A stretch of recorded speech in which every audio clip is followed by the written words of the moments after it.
beat makers, producers. What's the difference? Yo, at the end of the day, everybody likes music. A lot of people like music. We live in a world where a lot of things are accessible. You got FL studios, you got people that are able to get hardware for a very inexpensive price. So the ease of entry is very easy to get into. With that being said, you have a couple of critics out here that's saying that there's a huge difference between beat makers and producers, people that make tight beats, people that produce for big artists, small artists, or artists in general. My name is D-Rel. This is Rel's Rants Reloaded. We gonna get straight into it. Now, with that being said, at the end of the day, everybody is entitled to their opinion. Is there a right way? Is there a wrong way? It depends on which angle you deal with it. Because you got people that have made classic albums like Thriller, Off the Wall, that was produced by people like Quincy Jones. But at the same time, Quincy Jones didn't play any of the daggone instruments on any of these albums, but they call him a producer. But when it comes to hip hop, you have people that literally make the beats, sample the drums, do the samples, arrange, sequence, do the hooks and all of that stuff, and we call those producers also. What I'm starting to see is in 2023, 2022, coming up to 2024, a lot of these elder statesmen, the old school producers, are kind of in their feelings. And at the end of the day, they are able to get checked online or have other people's opinions voiced on their social media platforms, while at the same time you will have these veteran producers that will try to make it seem like the work that these new cats are doing, whether they're on Fruity Loops, FL Studios, doing something on a computer, laptop, getting these MPCs and stuff like that, you know, the ones that's like $200-300, not the big old MPC X's or the new SP1200s. They're trying to downplay the work that they're putting in because you have producers that produce music for artists. You also have producers that are content creators, that are making tight beats, that are making incomes not in the way that conventionally, or not in the way that other producers used to do.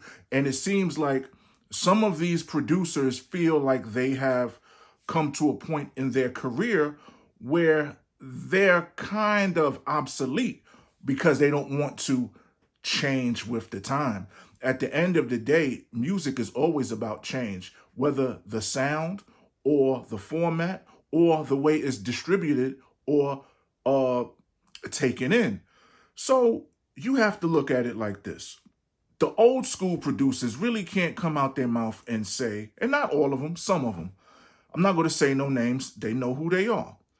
You can't downplay these new cats, these young cats that's out here making money, making music in the privacy of their own home with their friends, then posting stuff to TikTok and Facebook and Instagram, and then things go viral and they're going to get the bag.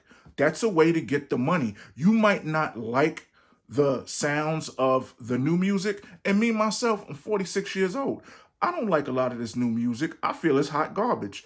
But at the end of the day, I am still able to add on and put music in the marketplace. Nobody's stopping me. And while we're talking about music, I want to talk about DistroKid. So if you out here trying to make music, you're making beats, you're making songs, and you want your music on Apple Music, Spotify, Amazon, and all these other streaming platforms like Tidal, you need to go to DistroKid. I'm going to have a link in my description, and pretty much you could literally, in the privacy of your own home, upload all your music and start streaming and start getting paid on the digital side. Not the mechanical side, but on the digital side.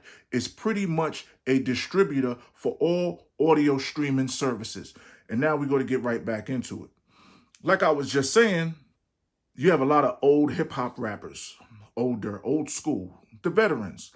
They're complaining about the state of hip hop as it is and saying that it's not progressing.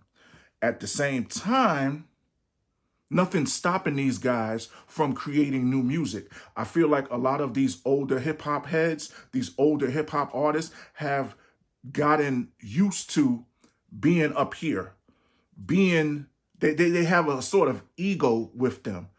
And it's like the mafia. You're only as good as your last bag.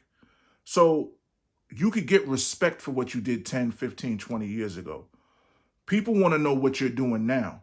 And you have a lot of producers that's not adding value to this ecosystem that have generations of information that they could pass along to these new cats. At the same time, nothing's stopping these old producers, older producers, veteran producers to go back in the studio and reinvent their sound and create something. At the same time, right now, this is the easiest time to create music, produce music. Whether you rap, whether you sing, you could literally buy a laptop for $300-400 out of Walmart, download some software if you're that type of dude. I'm a hardware dude, pause, and start making your music. You could get an MPC Studio Mach 2 that's only, $250 and start making beats. I've made some of the hottest beats, in my opinion, on that MPC Mach 2. Now I use an MPC Live 2.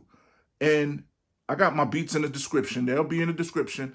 And these are things that the ease of entry right now in 2013 going on 2014 was so easy, where back in the days you had to go to a big studio, you had to buy reel-to-reel tape and studio time, and a lot of people didn't have $4,000 or $5,000 to buy an MPC 2000 XL, MPC 60, a SP1200. Now the ease of entry is so easy, especially if you're an adult, you know about credit, you know about being responsible. You could go to Guitar Center and they'll give you a line of credit for about $4,000 if you got decent credit. Just like that.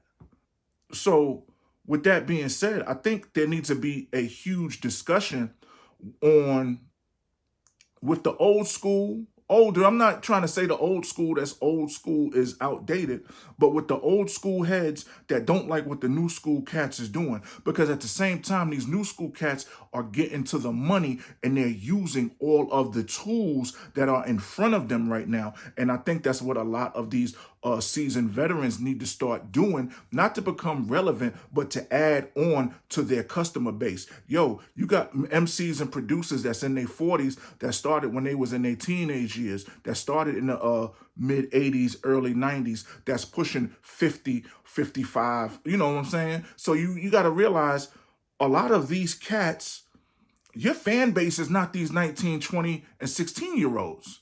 You have to stay in your lane. There's money for you out there. You just have to keep creating. And yes, y'all know the game. The daggone mainstream media is not going to play you on the radio. You got to figure like this. You have to have some sort of connection to a certain type of outlet to be put out there like that. Because you got to figure this. And I'm not hating on this man. Andre 3000 just came out with a fucking album playing a goddamn flute that sold more, not really sold, streamed more than a whole bunch of artists that just recently came out. And with that being said, and I said again, not taking anything away from Andre 3000, he put in his work and he has a fan base, so people go to be loyal whether the shit is hot garbage or not. Nas been coming out with albums for the past daggone 4 years, 3.5 years, and did not get the same reception as certain other people have been getting. And you got to realize this is some of Nas's best work. And it's like, it's not getting pushed the way it should for some odd reason. But you got all of these new women coming out with Pound Town and my Pussy Brown and my Badoodle Stink and all of this other stuff that's getting a major push. But at the same time, it's just like with anything. You get to choose what you consume. The media doesn't. These platforms do not. You could turn something off. What you're looking for, you can find it. This is why you have all of these artists out here that are not being daggone getting their flowers, because You're not giving them a chance. You're saying all of this music is whack or all of this music is trash, but you're not looking for the stuff that you need to be looking for. There's with the internet, it's so many daggone options out here. You know what I'm saying? I've seen rappers on TikTok that are hot, straight hot. And it's like, yo, why are these people not uh being put out there like they should? A lot of them male, not too many female. But when it comes to a male rapper, it's just like being a streamer.